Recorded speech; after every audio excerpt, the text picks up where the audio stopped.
আমার কাছে প্রশ্ন হচ্ছে যে ভাই, জব কেনা বেচা হারাম, ঠিক আছে, ভেরি গুড। কিন্তু এখন প্রশ্ন হচ্ছে, তাহলে কি ভাই নারী কেনা বেচা হারাম নাকি হালাল?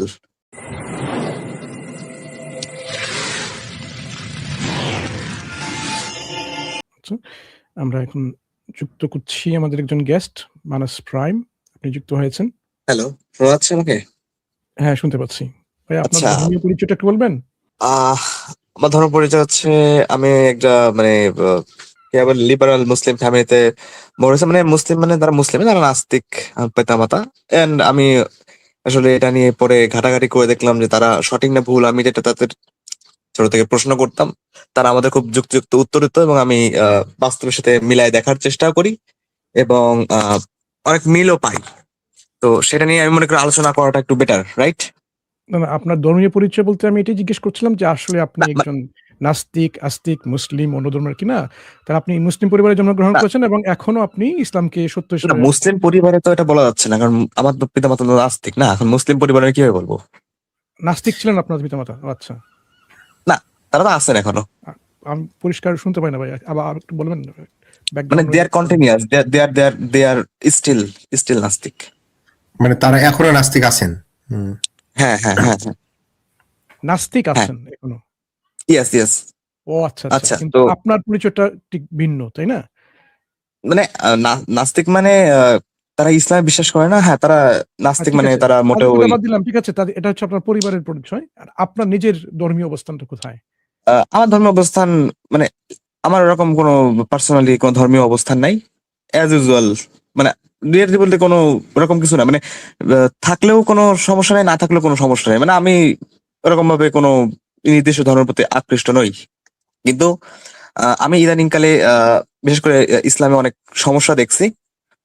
সব ধর্মের সমস্যা আছে, কিন্তু ইসলামে অনেক বেশি দেখছি, এবং আমি মনে করি এটা নিয়ে যেহেতু আপনি আলোচনা করেন, তো অবশ্যই আপনার সাথে আলোচনা করা উচিত, রাইট? বুঝতে পেরেছি। ঠিক আছে। আমরা যে ইসলামের সপক্ষে যে প্রমাণ উপস্থাপন করেছি আমাদের পূর্ববর্তী যে লাইভ স্ট্রিম গুলোতে, ইসলাম কেন সত্য, কোরআন কেন আল্লাহর পক্ষ থেকে এসছে, নবুয়তের মূল্যায়ন করে যে আমাদের নবী মুহাম্মদ সাল্লাল্লাহু আলাইহি ওয়াসাল্লাম যে আল্লাহর পক্ষ থেকে অবশ্যই একজন নবী বা বার্তাবাহক হবেন, সেগুলো আপনি দেখেছেন? না, আমি দেখিনি। আমি নতুন আপনার চ্যানেলে। আমি আগে একবার যুক্ত হওয়ার চেষ্টা করছিলাম, কিন্তু আসলে এরকম সময় হয়ে ওঠে না সব সময়, কারণ আসলে আমার তো ব্যক্তিগত পড়াশোনা আছে, সব সময় তো আর টাইম হয়ে ওঠে না, না? জি, জি। তো হ্যাঁ। যেহেতু নতুন ঢুকতেছে, তো আপনি অবশ্যই লাইভে জয়েন করবেন, এবং যদি আপনার কোনো সমস্যা থাকে, তারপর এখন মনে করেন যে বাংলাদেশে তো আর নাস্তিক কম না, তাই না? তারা অবশ্যই সেটাও সমাধান করে দিবেন। এখন যে আপনি কোনো ভুল বললে, রাইট? ঠিক তো আছে। ঠিক আছে, তাহলে লেটস। ঠিক আছে, ঠিক আছে, সমস্যা নেই। এখন যে বিষয় নিয়ে আপনার সাথে আমরা আলোচনা করতে পারি, দেখেন, আ আপনি শুরু করতে পারেন স্রষ্টার অস্তিত্ব নিয়ে, যে স্রষ্টা কি আছেন কিনা? না, স্রষ্টার অস্তিত্ব আমার আমার ওটা কোনো জানার ইচ্ছা না, কারণ থাকতে পারে, নাও থাকতে পারে। আমার ওটা নিয়ে জানারই কোনো মানে ইচ্ছা নাই। আমার প্রশ্ন হচ্ছে, যে আপনি যে বললেন যে আহ, ইমান, মানে আমি একটু আগে শুনতেছি ডগ, একজন বলতেছে যে ভাই আমি তো ডগ ব্রিড, মানে কেনা বেচা, আপনি বললেন যে কেনা বেচা হারাম, রাইট, হাদিস অনুযায়ী। মেবি উনি আনাস তাহমিদ আনাস, আহ, আহ, উনি বললেন, রাইট? তো আমার কাছে প্রশ্ন হচ্ছে যে ভাই, ডগ কেনা বেচা হারাম, ঠিক আছে, ভেরি গুড। কিন্তু এখন প্রশ্ন হচ্ছে, তাহলে কি ভাই নারী কেনা বেচা হারাম নাকি হালাল? আচ্ছা, তাহলে এখানে দেখেন, নারী কেনাবেচার ব্যাপারটা আসলে একটা নৈতিক একটা প্রশ্ন চলে আসে, তাই না? নৈতিকতার হ্যাঁ, প্রশ্ন। ইয়েস, ইয়েস, বড় ইয়েস। এখন নৈতিকতার প্রশ্ন যখনই আসবে ভাই, নৈতিকতার ভিত্তি বা মানদণ্ড নিয়ে আমরা প্রশ্ন উত্থাপন করি। যে আপনি যখনই কোনো একটা বিষয়কে নৈতিক কিনা প্রশ্ন করবেন, তখন স্বভাবতই একটা প্রশ্ন আসবে যে আপনার নৈতিক মানদণ্ডটা কি? এইজন্য আমরা বলি যে স্রষ্টার অস্তিত্ব হচ্ছে সর্বপ্রথম যেটি বিষয় নিয়ে আলোচনা করা জরুরি। কারণ হচ্ছে যে নৈতিক স্ট্যান্ডার্ডটা একমাত্র স্ট্যান্ডার্ড হবে সবার কাছে গ্রহণযোগ্য যদি সেটা হয় সার্বজনীন এবং অবজেক্টিভ। অবজেক্টিভ স্ট্যান্ডার্ড কার কাছ থেকে আসতে পারে? একজন স্রষ্টার কাছ থেকে আসতে পারে, অন্য কারো কাছ থেকে আসতে পারে না। আমাদের কাছ না, থেকে এটা যে এটা নৈতিকতাটা এটা আসবে কিভাবে বললেন মানে যে আপেক্ষিক এবং রিলেটিভ। হ্যাঁ, আমি শেষ করি। যে নৈতিকতার যখনই প্রশ্ন আসবে তখন আপনার নৈতিক মানদণ্ড কি হবে? আমাদের কাছে নৈতিক মানদণ্ড হচ্ছে সার্বজনীন অবজেক্টিভ মানদণ্ড যা স্রষ্টার কাছ থেকে এসেছে। এইজন্য স্রষ্টা যেটা আমাদেরকে বলেছেন করার, ওটাই হবে নৈতিক। আপনার যখন এই প্রশ্নটা আসবে, আপনি হুম, সেটাকে কিভাবে রিসলভ করবেন? হ্যাঁ, যেহেতু আমার আমার স্রষ্টাতে তখন আপনার হ্যাঁ, পরিপূর্ণ এরকম কোনো যুগ নেই যে স্রষ্টা আছেন কিনা এরকম আপনি কিছু মনে করেন না। তখন নৈতিকতার প্রশ্নে আপনি সেই নৈতিক বা নৈতিক কিনা সেটা কিভাবে নির্ধারণ করবেন? হ্যাঁ, সেটা তো আমার আমার ব্যক্তিগত মেধা আছে, আমার ব্যক্তিগত পড়াশোনা জ্ঞান নলেজ আছে, রাইট? যে কোনটা করলে ভালো হবে, কোনটা করলে না হবে, এটা আমি মানদণ্ড কোন মানদণ্ড দিয়ে আপনি করবেন ভাই? সেটাই তো বলছি। আপনার মানে পড়াশোনা মেধার কথা আসছে না। সবার তো কম বেশি আছে। এবং কথা হচ্ছে যে আপনি যখন কোন একটা জিনিসকে আপনি বলবেন এটা নৈতিক বা নৈতিক নয়, কোন মানদণ্ডের হুম, ভিত্তিতে আপনি বলবেন? এই মানদণ্ডটা কি? মানে এখন এই নৈতিকতার জন্য মানে মানদণ্ড বলতে আসলে আপনি কি বোঝাচ্ছেন আমি বুঝতে পারতেছি না। মানে হ্যাঁ, মানদণ্ড বলছি। বলতে যেমন আমার আমার যখনই আমরা ব্যক্তিগত বলি হচ্ছে ছোটবেলা থেকে আমরা আমি যখনই আমরা ক্লিয়ার করে বলি নেই। এটা করা যাবে বা করা যাবে না, এটা হালাল আহ, বা এটা হারাম বা এটা অন্যায়, এটা ঠিক না, তখন কিন্তু একটা রেফারেন্স লাগে, একটা রেফারেন্স পয়েন্ট, হ্যাঁ? কোন কিছু পড়ে আমরা বলি যে ওই স্ট্যান্ডার্ড এর ভিত্তিতে এটা করা যাবে বা করা যাবে না। যখন মানে কোন একটা দেশে, কোন একটা রাষ্ট্রে কিছু করা যাবে বা করা যাবে না, তখন রাষ্ট্র সেটা নির্ধারণ করে। রাষ্ট্রের কিছু আইন আছে। যে ওই আইন অনুযায়ী এটা হচ্ছে রাষ্ট্রদ্রোহিতা, এই আইনে হচ্ছে এটা অন্যায় একটা কাজ। হুম? এটা ইলিগ্যাল। লিগ্যাল বা ইলিগ্যাল ব্যাপারটা এরকম রাষ্ট্র নির্ধারণ করে। ঠিক তেমনি নৈতিকতার ব্যাপারে যখন যেটা নৈতিক কিনা, এটা ভালো কিনা বা মন্দ, এটা নির্ধারণ করবে একটা স্ট্যান্ডার্ড। যে স্ট্যান্ডার্ডটা আপনি গ্রহণ করবেন এবং আচ্ছা, সেই স্ট্যান্ডার্ড অনুযায়ী আপনি সেটা জীবনযাপন সেটা হচ্ছে করবেন। আপনার আমি কাছে হচ্ছে আপনার ধর্মগ্রন্থ, আমারটা রাইট? বাদ দেন, আমারটা বাদ দেন। যখন আপনাকে জিজ্ঞেস করা হলো আপনার ব্যাপারে, আপনার মানদণ্ডটা কি? যে মানদণ্ডের ভিত্তিতে আপনি বলবেন যে নারী বেচাকেনা করা ঠিক আছে বা ঠিক নেই। আপনি যখন বলবেন ঠিক আছে বা ঠিক নেই, এটা তো দুটো পজিশন, তাই না? হয় ঠিক আছে বা নয় ঠিক না। কিসের ভিত্তিতে আপনি বলবেন? একটা মানদণ্ড আপনার প্রয়োজন আছে। একটা স্ট্যান্ডার্ড না হলে তো বলবেন না। যেমন আমি যদি বলি যে, "দেখেন ভাই আপনি ওজনে কম দিয়েছেন। আপনার আমি ১ কিলো চাল চেয়েছি, আপনি দিয়েছেন একটু কম মনে হলো।" ওই যে কম কিসের ভিত্তিতে? একটা স্ট্যান্ডার্ড যে ১ কিলো, কিলোগ্রাম একটা স্ট্যান্ডার্ড। সেই স্ট্যান্ডার্ড অনুযায়ী আমরা বলতে পারি কম বা বেশি। ১ কিলোর কম হতে পারে বা বেশি হতে পারে। ঠিক তেমনি নৈতিক যে ব্যাপারটা আপনি বলছেন এটা, যেটা ঠিক না বা ঠিক আছে, এটা স্ট্যান্ডার্ড ছাড়া হুম, সেটা আপনি নির্ণয় করতে পারবেন না। আচ্ছা, বুঝলাম। ঠিক আছে, তাহলে লেট মি ক্লিয়ার। মনে করেন যে আপনি যেমন নৈতিকতার মানদণ্ড মানে নারী কেনা বেচার, যেহেতু আমরা বিষয়টা বলতেছি, তো নারী কেনা বেচার যে বিষয়টা, যেমন আপনি ফিল করতে যদি আপনি ফিল করার আপনার অ্যাবিলিটি থাকে, ফিল করবেন যে একটা নারীকে যখন একটা মার্কেটে যে কেউ বিক্রি করতেছে, তাহলে ও সেটা মানব অধিকারের এবং ওই নারীর যে অধিকার তার কত বড় হরণ হচ্ছে। মানে যে যে নারী নিজেকে বিক্রি করতে চাচ্ছে না, তাকে ধরে জোর করে ধরে নিয়ে বিক্রি করা একটা বিষয়। আর আরেকটা বিষয় হচ্ছে, মনে করেন কোনো নারী নিজেকে বিক্রি করার জন্য দাঁড় করে রাখছে, মানে এক কথায় বলতে গেলে যারা হচ্ছে আহ, বেশ্যাবৃত্তি করে, আমার মানে এরকম নারী, তো সেটা আলাদা বিষয়। কিন্তু যদি মনে করেন কোনো নারী তার শালীনতা ধরতে চায় এবং সেই নারীকে অপহরণ করে তারপর বাজারে বিক্রি করা হয়, দুইটা বুঝতে পারছেন আপনি ক্লিয়ার ডিফারেন্সটা? হ্যাঁ, তাহলে আমি একটু পরিষ্কার করি হ্যাঁ, আপনি কি বললেন এতক্ষণ। এখন হ্যাঁ, দেখেন আপনি হুম, বলেছেন যে, যে আমরা এটা একটা ফিল করতে পারি। ওই যে আপনার যে আমরা না একটা না, হ্যাঁ, ফিলিংস। ফিলিংস যদি আমাদের মানদণ্ড হতো ভাই, তাহলে তো কখনো কোনো মানুষই এরকম কাজটা করত না। কারণ অনেক মানুষ কি করেছে?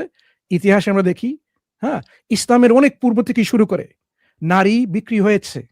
ইসলাম এটা তৈরি করেনি বা শুরু করেনি এরকম এই ধারণাটা হ্যাঁ এটা ঠিক আছে। পূর্ব আসার। না, হ্যাঁ হ্যাঁ হ্যাঁ, ইসলাম এটা শুরু করে, বলছি, বলছি। সত্যি ঠিক কথা, আমি আমি বলছি বুঝতে পারছি আপনার কথা। শুনুন, আপনার আপনার যে চিন্তাধারার যে পদ্ধতিটা আমি সেটাই বলছি এখানে দেখেন। যেহেতু ফিলিংস এর ব্যাপারে বলছেন, মানুষের তো আগেও ফিলিংস ছিল। কিন্তু তারপরে কিন্তু সেই ফিলিংস কে পাশে রেখে নারীর বিক্রি হয়েছে। বিক্রয় হয়েছে। হুম? অনেক দেশ, অনেক গোত্র, অনেক আ রাষ্ট্র এরকম নারী বিক্রি করেছে। এবং এই মুহূর্তে এখন নারী পাচার হচ্ছে। নারী বিক্রয় হচ্ছে হ্যাঁ, বিভিন্নভাবে। অবশ্যই হ্যাঁ? অবশ্যই অবশ্যই। তাহলে তাহলে এই ফিলিংসটা তাহলে আমাদের মানদণ্ড হতে পারে না। কারণ এই ফিলিংস থাকা সত্ত্বেও কিন্তু মানুষ এগুলো করছে। একজন ফিলিংস বলছে এটা করা যায়। না না, কোনো সমস্যা ওয়েট নেই। ওয়েট, হুম? ওয়েট যারা শোনেন। এই কাজটা করছে তারা যদি কি আপনি মনে করেন এটা অন্যায় মনে করে? অবশ্য না, যারা করতেছে অবশ্যই, আমি মনে করেন নৈতিকতার মানদণ্ড দিয়ে যখন বিচার করা হবে, তখন তো এটা অবশ্যই অন্যায় হিসেবেই গণ্য হবে, রাইট? কোন মানদণ্ড কারণ দিয়ে? আপনি যদি এখন এখন যারা ভাই করতেছে, বুঝতে পারলাম না। শুনেন ভাই, ফিলিংস এর ওয়েট ওয়েট, মানদণ্ড যদি হয়, আপনি না আমাকে এটা ফিলিক্স, বলুন। ফিলিক্স না, আমি আপনি তো ক্লিয়ার ফিলিংস এর কথা ক্লিয়ার। বলছিলেন তো? আমি একটা, একটা করে আসছি। হ্যাঁ? আপনাকে সময় দিব। যেটা দিয়ে আপনি শুরু করেছেন ফিলিংস হিসেবে, হ্যাঁ? যে এটা তো ফিলিংস দিয়ে আমরা দেখতে পারি এরকম কিভাবে এরকম বিক্রি করতে পারে জোর করে। তাইলে ফিলিংস যদি মানদণ্ড হয়, অনেক মানুষ কি করে? সেই ফিলিংস কে তোয়াক্কা করে না, পরোয়া করে না। সেই ফিলিংস এর বিপরীতে হ্যাঁ যায় হয়তোবা ফিলিংস হ্যাঁ এরকম আসে না। সুতরাং আপনার যে একটি আপনি যে একটা জাস্টিফিকেশন দিচ্ছেন এখানে যে ফিলিংস দিলেই তো এরকম হয়ে যায়। দেখলাম কি ফিলিংসটা আসলে মূলত কার্যকরী নয়। ফিলিংস এটা মানদণ্ড হতে আচ্ছা, পারে না। তাহলে তাহলে আপনি এই তো আপনি বুঝতে পারছেন। তাহলে নৈতিকতা তাহলে আর তাহলে ঠিক এখানে যে আছে, এটা করা যাবে না, আপনি আরেকটা হুম, মানদণ্ড আপনি আনেন যেটা আমরা এগ্রি করতে পারি। ফিলিংসটা এগ্রি ঠিক করতে আছে। পারলাম না। আহ, ঠিক আছে, আপনি আপনি যেটা বললেন তাহলে আমার অনেকটা সুবিধা হলো। আপনি তাহলে বলতে চাচ্ছেন যে নৈতিকতার এই বিষয়টা হচ্ছে আপেক্ষিক, রাইট? মানে না, আমি কারোর বলছি না। জন্য ভালো। না, হ্যাঁ, আমি আপনি বলছি না। এটাই, না না, আমি এটা আপনি বলছি না। আপনি তো আমি এটা বলছি না। আমি পরিষ্কার করি। ঠিক আছে, বলার দরকার নেই, মানে এটা তো আপনি নৈতিকতার ব্যাপারে যখন বোঝাতে আসবে, চাচ্ছেন। তখন মানুষ হ্যাঁ। দুটো পজিশন নেয়। একটা পজিশন হচ্ছে সে মনে করে নৈতিকতা হচ্ছে পুরোপুরি অবজেক্টিভ, বা কেউ বলে নৈতিকতা হচ্ছে সাবজেক্টিভ। আপনার হুম। পজিশনটা কি এবং আপনার পজিশনের সপক্ষে আপনার জাস্টিফিকেশনটা কি? এটাই। আচ্ছা, তো আপনি এরকম জিজ্ঞেস করেন আপনাকে যে আমার আপনাকে আপনাকে আপনাকে একটা আরেকটা ছোট্ট উদাহরণ দিই। বাচ্চা ছেলেরা ওষুধ খেতে অনেক সময় আপনার ইয়ে করে বলে যে ওষুধ খাবো না আমি, বুঝলেন? ওদেরকে ফিলিংস না, তারপরে আপনি খাওয়ান ওষুধ তাদেরকে। আচ্ছা, আপনি যখন বাচ্চা ছেলে বললেন তখন বাচ্চা ছেলেটা তো ভাই তার যে বোঝার খাওয়ান কিনা ক্ষমতা, আগে, তার যে, খাওয়ান কিনা আগে বলি, তারপরে বিশ্লেষণে হ্যাঁ আসছি যে খাওয়ান হ্যাঁ, কিনা, অবশ্যই খাওয়ান অবশ্যই খাওয়ান। কিনা। আমাদের মা তার বাবা একটা আমাদের ফিলিংস আছে খাওয়াইছে। কিনা, তার ফিলিংস হ্যাঁ আছে কিনা, অবশ্যই, অবশ্যই সে আছে, খেতে চাইছে অবশ্যই না, আছে। তারপরে আপনি খাওয়াচ্ছেন, তাই কি না? হুম। আবার আমি তো তাহলে বলছি ভাই, এখানে কার ফিলিংসটা ফিলিংসটা তো বেশি আপনাকে গুরুত্বপূর্ণ? চিন্তা করতে হবে, মেধা দিয়ে চিন্তা করতে হবে যে ফিলিংসটা যেটা করতেছে এটা কি রিয়েলি কিন্তু আপনি সঠিক করছেন নাকি সঠিক না, না। না, হ্যাঁ, সে তো আপনি করছেন, কিন্তু সে তো করছে না, বাচ্চা তো করছে না, কিন্তু বাচ্চার ফিলিংস তো আগে হ্যাঁ সেটা, করছে না। হ্যাঁ তখন হুম, ওই বাচ্চার ফিলিংস যদি খারাপও হয়, কিন্তু হুম, ওই ওষুধটা খেলে তো বাচ্চার ক্ষতি হবে না, রাইট? বাচ্চার তো হ্যাঁ, উপকারী হবে, রাইট? তো ওই হ্যাঁ, একদম। উপকারিতার জন্য তার পিতামাতা তাকে জোর করে খাওয়ায়, যদিও তার ফিলিংস এর বিপক্ষে যায়, কিন্তু তার হুম, পিতামাতা তো তার ভালোই করে, রাইট? আচ্ছা, হ্যাঁ, ঠিক একই উপায়ে মনে করেন যে হুম। আপনি যে বললেন যে এই যে মানে নারী কেনা বেচা করা কারোর জন্য, কেউ বলবে খারাপ মনে করতেছে না, কেউ মনে করো খারাপ মনে করতেছে, যে শুনুন, মানে শুনুন। যে আমরা খারাপ মনে করতেছে নারীতে যাওয়ার আগে, নারীতে যাওয়ার আগে আমরা এই জিনিসটা বুঝে নিই যে তাহলে একটা বাচ্চার জ্ঞানের অভাব শুধু ফিলিংস না, আরেকটা হচ্ছে যে বাবা মায়েরও ফিলিংস আছে, কিন্তু বাবা মার ফিলিংসটা হচ্ছে জ্ঞানের ভিত্তিতে, তাই না? হ্যাঁ অবশ্যই অবশ্যই। পার্থক্য এখানে। তাহলে জ্ঞান এখানে গুরুত্বপূর্ণ, যে কোনো কাজটা, যেমন ওষুধ খাওয়া, ওষুধ খাওয়ানো, ওষুধ খাওয়া এটা ভালো কি মন্দ, আমার মনে খারাপ লাগছে, কিন্তু বাচ্চার মনে খারাপ লাগছে ওষুধ খাওয়াটা, কিন্তু তার খারাপ লাগাটা জ্ঞানের ভিত্তিতে না। হ্যাঁ, কিন্তু বাচ্চার বাবা মায়ের যে ওষুধ খাওয়ানোর ইচ্ছা হচ্ছে, সেটাকে ভালো মনে করছে, সেটা হচ্ছে তার জ্ঞানের ভিত্তিতে। তাহলে এখানে জ্ঞান, জ্ঞান একটা খুবই গুরুত্বপূর্ণ বিষয়, যে কোন জিনিসটা ভালো কোন জিনিসটা খারাপটা নির্ধারণ করা। আরেকটা হলো এখানে যে বাচ্চার উদ্দেশ্য কি, তাৎক্ষণিক কষ্টকে এড়ানো, যে তেতো লাগছে আমার। হুম। আর বাবা মায়ের উদ্দেশ্য ইয়েস কি? ইয়েস। বাবা মায়ের উদ্দেশ্য হলো যে সামগ্রিকভাবে তার সুস্থ অবস্থা, হ্যাঁ, তার বাচ্চা যেন ভালো থাকে, ওই ছোটখাটো খারাপ লাগলো ওষুধ খেতে গিয়ে সেটা না। তাহলে দুটো জিনিস, জ্ঞান আর গোল, উদ্দেশ্য, তাই না? তো উদ্দেশ্য বাচ্চার একরকমের, বাবা মায়ের উদ্দেশ্য একরকমের, আর সে উদ্দেশ্যটা কিসের উপর নির্ভর করছে? জ্ঞানের উপরে, তাই না? হ্যাঁ জ্ঞানের দরকার। হ্যাঁ। এখন তাহলে দেখেছেন, এখন আপনার তাহলে হ্যাঁ, তাহলে এখান থেকে আমরা বুঝে নিই, তাহলে কোনো কিছু, একটা জেনারেল একটা নীতি আমরা বুঝে নিই, যে কোনো কিছু ভালো মন্দ এটা নির্ধারণ করা দুটো জিনিসের উপর নির্ভর করে, যে মানদণ্ডের যে ব্যাপারটা, যে আপনি কি কি হাসিল করতে চাইছেন, আপনার উদ্দেশ্যটা কি, এটার উপরে। আর আপনার উদ্দেশ্য আবার নির্ধারিত হবে জ্ঞানের উপরে, এবং আপনি ওই উদ্দেশ্য কোনভাবে ভালোভাবে পূর্ণ করতে পারবেন তার জন্য জ্ঞান লাগবে। তাহলে উদ্দেশ্য নির্ধারণ করতে জ্ঞান লাগবে, আবার সেই উদ্দেশ্য কিভাবে পূর্ণ হবে ভালোভাবে, সেটাও জ্ঞানের ভিত্তিতে করতে হবে। ইয়েস, এই জন্য আমি এটা প্রথমে বললাম যে আমার যে ব্যক্তিগত যে আমি নলেজ গেইন করছি তার উপরে মানদণ্ড নির্ভর করে যে আমার, এবং আমার সংস্কার কেমন হয়েছে তার উপরেও, ঠিক হ্যাঁ। আছে? কিন্তু আপনি তো একটা বাচ্চা শিশু, আপনি তো ইতিহাসের আপনার নিজের সম্পর্কে সবকিছু জানেন না, তাই না? না মানে আপনি হাজার আপনি আমার সম্পর্কে তো আমি, কি জানেন? আমার সম্পর্কে তো আপনি, আপনি আমার এটাই আমি এখনো তো, জানেন না যে আমাকে কেউ সৃষ্টি করেছে কি করেনি, এটা আপনি এখনো নিশ্চিত হতে পারেননি। না না নিশ্চয় হতে, আমি তো এই জন্য বললাম যে ভাই হতে পারে আমার ওটা দিয়ে জানার ইচ্ছা এখন নাই, হয়তো ভবিষ্যতে হবে তখন জানবো, না, ওই কিন্তু বাচ্চা এখন তো বলবে আমি, যে আমার জানার ইচ্ছা নেই, আমার বাচ্চা বলবে যে আমার জানার ইচ্ছা নেই, যে ওষুধটা খেলে আমার শরীর ভালো হবে, আমার এখন আপাতত ওটা দরকার নেই আমার জানার। ওই বাচ্চা বলবে আমার সৃষ্টিকর্তা আছে কি জানার দরকার নেই। ওই বাচ্চা বলবে আচ্ছা যে আমার আচ্ছা আমার ঠিক রোগ আছে ভালো আপনার, হবে কি হবে না এটা আমার জানার দরকার নেই। আমার আপাতত যেটা হচ্ছে, আমি ওষুধ খাবো না, আমার এখন কষ্ট হবে এটুকু আমি জানি, এটুকু আমার জন্য যথেষ্ট। এটাই আমার, আমি বুঝতে আমি পারছি। জানি এর আগের বার ওষুধ খেয়েছি আমি, ওটা তেতো লাগে, এই আমার জ্ঞান আছে, সুতরাং আমি খাবো না, আমার এই জ্ঞানে যথেষ্ট। আমি অনেক পড়াশোনা করেছি, করে আমি পড়াশোনা না, একদম সরাসরি এক্সপিরিয়েন্স করেছি, পরীক্ষা করেছি, যে আগের ওষুধ ওষুধ খেয়েছিলাম সেই ওষুধটা তেতো লেগেছিল, তাই আমি খাবো না। আপনার মতোই বলবে যে হ্যাঁ আমি অনেক পড়াশোনা করেছি, করে বা আমি অনেক এক্সপিরিয়েন্স করেছি, আমার তেতো লেগেছে ওষুধ, তাই আমি খাবো না। এটা আমার জ্ঞানের ভিত্তিতে এটা বলছে, আপনি তখন কি বলবেন বলুন? আচ্ছা আমি তো ভাই এখানে ঈশ্বর বা সৃষ্টিকর্তা সম্পর্কে জানতে আসি না, আল্লাহ সম্পর্কে জানতে আসি না, ওইটা আমি তো কি বললাম ওটা যে না আসলে আপনি ওই থাকতে পারে নাও বাচ্চাটাকে, থাকতে পারে, কি করে মানে বোঝাবেন আমি যে হচ্ছে ওষুধ ওটা খাওয়া নিয়ে, ভালো? আপনি তো বাচ্চাটা তো ইমোশনালি বলবে যে আমার পড়াশোনা, আমার এক্সপিরিয়েন্সের ভিত্তিতে, অভিজ্ঞতার ভিত্তিতে আমি বলবো যে আমার হচ্ছে যে ওষুধ খাওয়া একদমই ঠিক না, অনৈতিক জিনিস ওষুধ খাওয়া। আর কাউকে জোর করে খাওয়ানো, আমি ইচ্ছা করছি না ওষুধ খেতে, আমাকে জোর করে খাওয়ানো হচ্ছে, এটা তো অন্যায়। কি বলবেন আপনি? শুধু কান্নাকাটি না, একদম হাত পা ছুড়ে একাকার করে। হ্যাঁ, হ্যাঁ, করে। আমরাও হ্যাঁ। করছি ছোটবেলায়। কিন্তু এখন তো হুম। এসে আমরা বুঝি যে বিষয়টা ওই সময় না আমাদের মা-বাবা ঠিক ছিল, আমরা ভুল ছিলাম।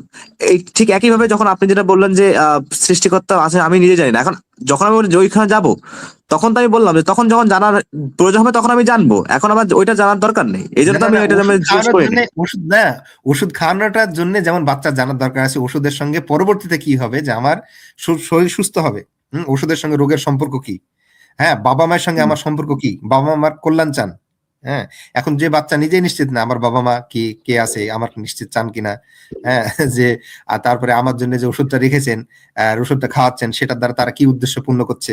তো সে বাচ্চা তো, তাকে আপনি যতই বোঝান সে তো কিছুই বুঝতে পারবে না, তার জ্ঞান তো সীমিত। সেক্ষেত্রে তার শুধু তিতো লেগেছে আগের বার ওষুধ খেতে, সেটাতে খাবে না। বুঝতে পেরেছেন?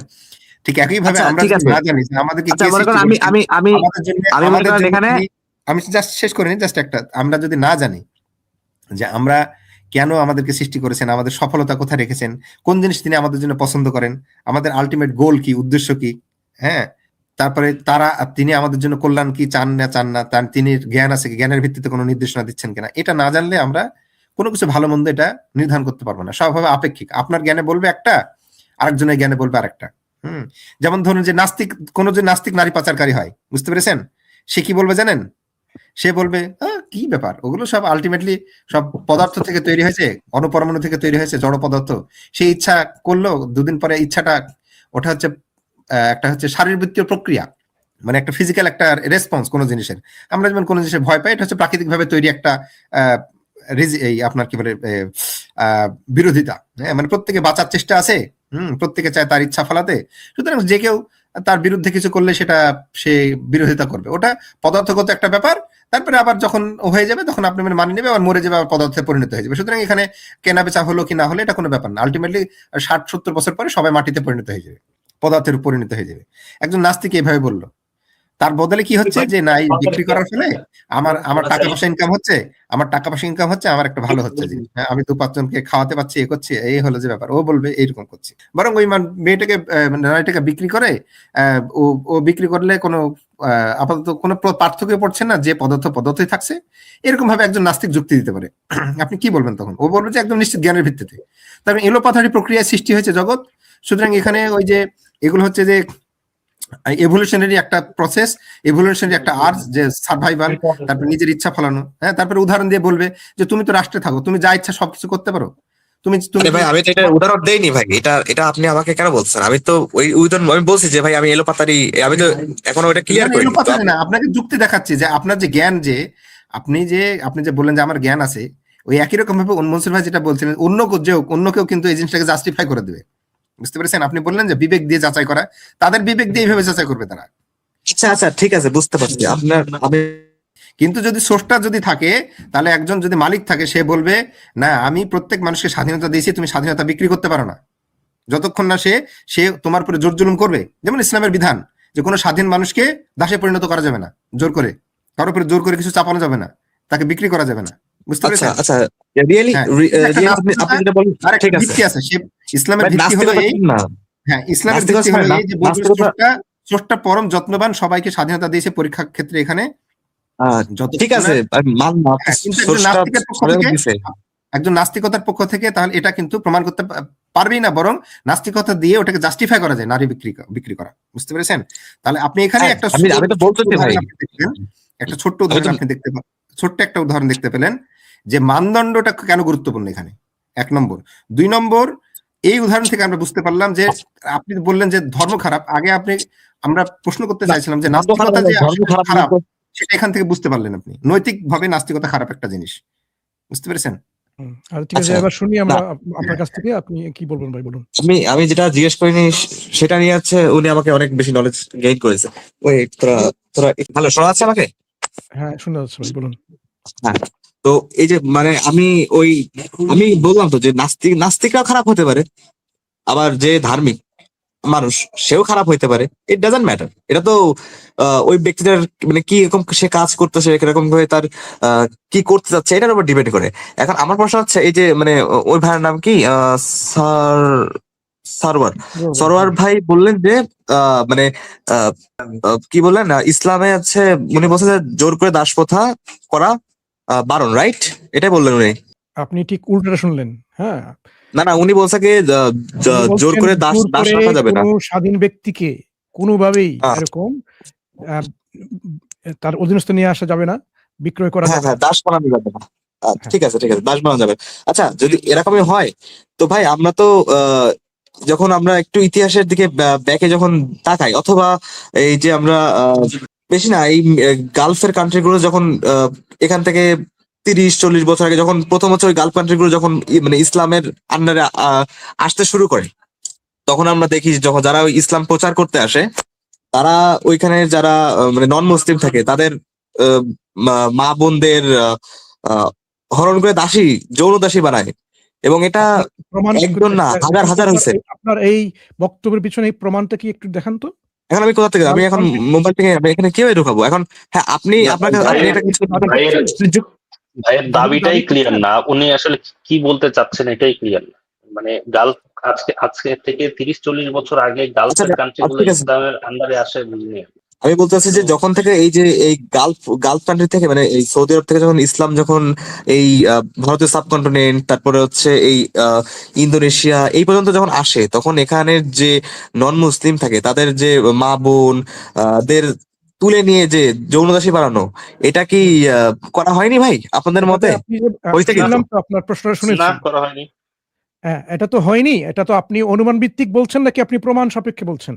না না, অনুমান ভিত্তিতে নয়, এটা হয়েছে এবং এটা হয়েছে। রিয়েলি হয়েছে। তো আমার ঠিক কাছে আছে, আমার আপনি তো এক কাজ করেন। about- হ্যাঁ, দেখেন ভাই, আমাদের লাইভ স্ট্রিমটা আরো মনে হয় আরো 5-6 ঘন্টা চলতে পারে। আপনি একটু বেরিয়ে গিয়ে আপনার রেফারেন্সটা নিয়ে আসেন। ঠিক আছে? রেফারেন্স ছাড়া এরকম দাবি করা আসলেই মোটেই যুক্তিসঙ্গত হবে না আপনার জন্য।